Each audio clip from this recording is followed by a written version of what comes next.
জঙ্গিপুরের বিধায়ক জাকির হোসেনকে খুনের হুমকি কাণ্ডে গ্রেপ্তার ঝাড়খণ্ডের এক যুবক। রবিবার রাতে ঝাড়খণ্ডের পাকুড় থানার ইসলামপুর গ্রামের বাসিন্দা যুবককে গ্রেপ্তার করা হয়। পুলিশ জানিয়েছে ধৃত যুবকের নাম আহসানুজ্জামান। যদিও হুমকির সঙ্গে রাজনৈতিক কোনো সম্পর্ক নেই বলে দাবি রাখছেন ওই যুবক। সোমবার ধৃতকে জঙ্গিপুর মহকুমা আদালতে পাঠিয়ে হেফাজতে নেবে সুতি থানার পুলিশ। এদিকে পুলিশের গাড়িতে উঠে হুমকির কথা স্বীকার করলেও ঝাড়খণ্ডের ওই যুবক আহসানুজ্জামানের দাবি জাকির হোসেনের মেয়েকে সে ভালোবাসত। প্রণয় ঘটিত কারণে 2 বছরের বেশি সময় ধরে জাকির হোসেনের মোবাইল মেসেজ করেও কোনো রিপ্লাই না পাওয়ার গালিগালাজ করেছি, কোনো রকম খুনের হুমকি দেয়নি। এদিকে গ্রেপ্তার হওয়া যুবকের পরিবারের সদস্যদের দাবি ছেলের বিটেক করার পর কোনো রকম কাজ ছাড়া বাড়িতেই বসেছিলেন, মানসিক সমস্যা রয়েছে তার। এদিকে পুলিশ জানিয়েছে পুরো বিষয়টি তদন্ত করে দেখা হচ্ছে। ইসলামপুর ঝাড়খণ্ড। আচ্ছা, কি সম্পর্ক ছিল? আমি তার মেয়েকে ভালোবাসি।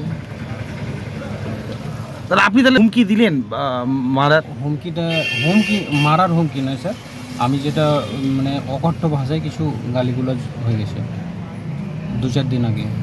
কে বরাত দিয়েছিল আপনাকে? কে বরাত দিয়েছিল গাল দেওয়ার? তার আগে তো আমি 2-4 বছর 1-1.5 বছর আগে থেকে আমি মেসেজ করতাম, তখন তো কোনো রিপ্লাই করেনি।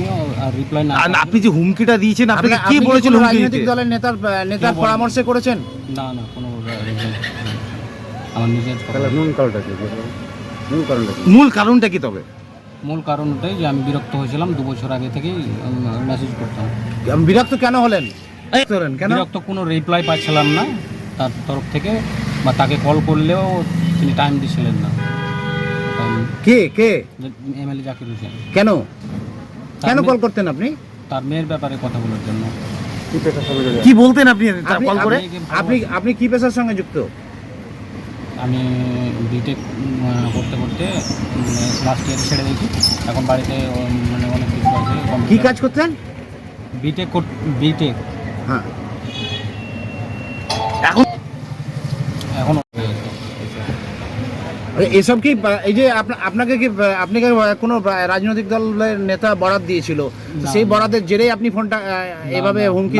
আমি ব্যক্তিগতভাবে তার মেয়েকে ভালোবাসতাম, তার জন্য। এর আগেও কি আপনি ওই বোমা হামলার সঙ্গে জড়িত? না।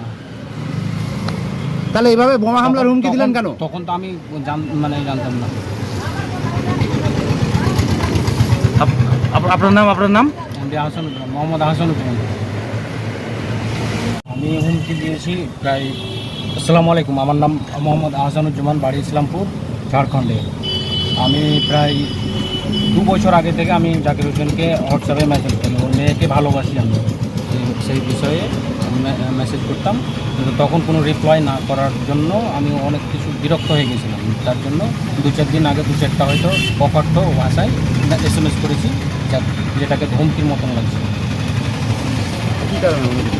না বোমা মারার নয়, আমি মারার হুমকি দিইনি।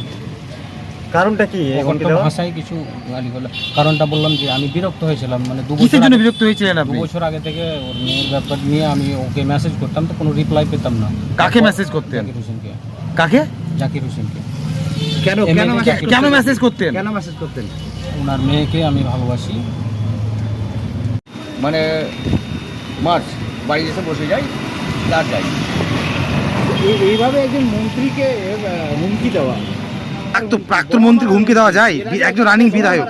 এটা আমি তো বলছি এটা অন্যায়, সারা অন্যায়। এবং মানে এটা যেটা আমি তো শুনিনি এখন পর্যন্ত যে কী দিয়েছে হুমকি, কিসে কী বলে। আপনার ছেলে কি কাজ করে এখন? আমার ছেলে এখন বর্তমানে বললাম না যে 2016 থেকে বাড়িতেই, শুধু আর কোনো কাজ নেই। হুমকি দেওয়ার কারণটা কি মনে করছে? কারণটা বলছে যে যেটা মেয়েটাকে ভালোবাসে, ওর মেয়েকে, মন্ত্রী সাহেবের, ওর যেটা ব্রেন বলছে, যার জন্য মন্ত্রী সাহেব অটোমেটিক করবে যে আমার মেয়েকে ভালোবাসবি, বুঝলি? আমার কে হয়তো 2 কথা বলি হয়েছে, তখনই ওইভাবে কথা বলেছে।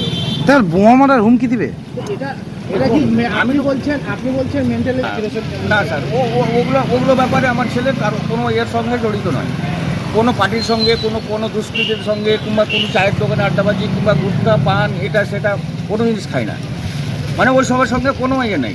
আপনি কে হন ছেলে? আমি বাবা। আপনার নাম? নাম ইন্দ্রাদ।